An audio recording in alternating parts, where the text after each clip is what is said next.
Good morning ma'am. आज आपके lecture में इलस्ट्रेशन 5 पढ़ी थी, जिस हमें इन्फॉर्मेशन दे रखी है। इसे हमें क्या बनाना है, कोशीट बनानी है, कोस्ट पर यूनिट, जिसमें क्या शो करना है, कोस्ट पर unit of each item of expenses and total cost of production निकालनी है। रॉ मटेरियल दे रखा है जो कि किसका पार्ट होता है, प्राइम कॉस्ट का। फ्यूल दे रखा है, ऑफिस कॉस्ट का पार्ट होता है। इलेक्ट्रिसिटी पावर ऑफिस को फैक्ट्री कॉस्ट का पार्ट होता है। फ्यूल भी फैक्ट्री कॉस्ट का। और प्रोसेस ऑफ जनरल वेजेस, ये फैक्ट्री कॉस्ट होगा। अगर वेजेस एंड सैलरी लिखा होता तो वो प्राइम कॉस्ट का पार्ट होता।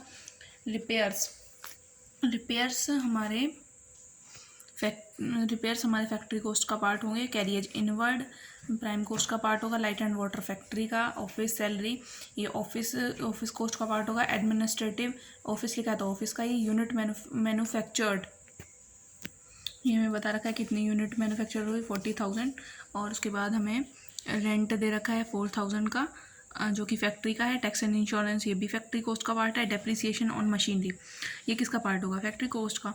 और एडवर्टीजमेंट एंड डिस्ट्रीब्यूशन से रिलेटेड एक्सपेंसेस हमारे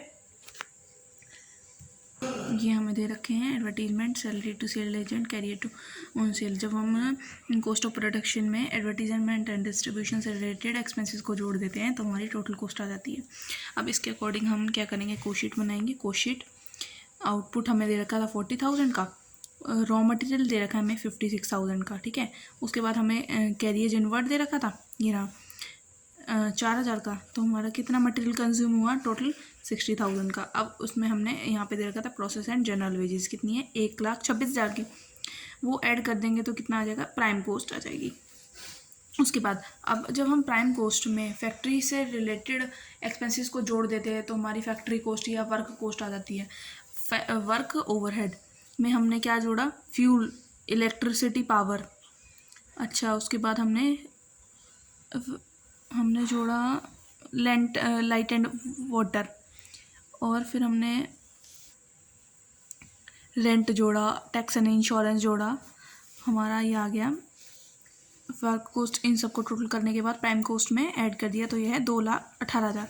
अब इसमें वर्क कॉस्ट में अगर हम ऑफिस से रिलेटेड एक्सपेंसेस को जोड़ देते हैं तो हमारी ये क्या जाती है, कॉस्ट ऑफ प्रोडक्शन आ जाता है। अब ऑफिस से रिलेटेड क्या क्या एक्सपेंसेस थे, ये था ऑफिस का एडमिनिस्ट्रेशन एक्सपेंसेस, और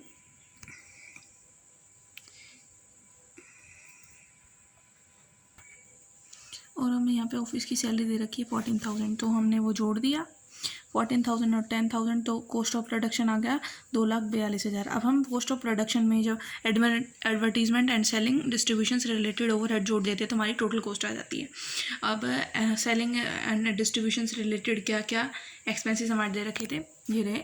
एडवर्टीजमेंट दे रखी थी, सैलरी दे रखी है, एंड कैरियज ऑन सेल दे रखा है। तो इन सबको हम क्या करेंगे, जोड़ देंगे तो हमारी क्या जाएगी, टोटल कॉस्ट। यहाँ पे हमने जोड़ दिया, ये हमारी टोटल कॉस्ट आ गई। अब हमें कॉस्ट पर यूनिट भी निकालना था। यहाँ पे इन्होंने बोला है cost per unit of each item निकालना है। तो ये कैसे निकालेंगे, हमारा जो आउटपुट था 40,000 का था, अगर हम इससे डिवाइड कर देंगे 60,000 को, अगर हम 40,000 से डिवाइड कर देंगे तो हमारी ये आ जाएगी। कैसे, जैसे हमारा दे रखा था ये 60,000 और डिवाइड करेंगे 40,000 से, 1.5 आएगा।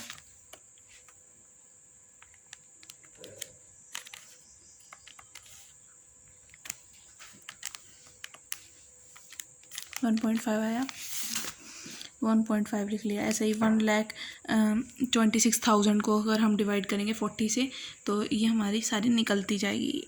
आज के लेक्चर में इतना ही पढ़ा था, सब कुछ समझ आया। Thank you.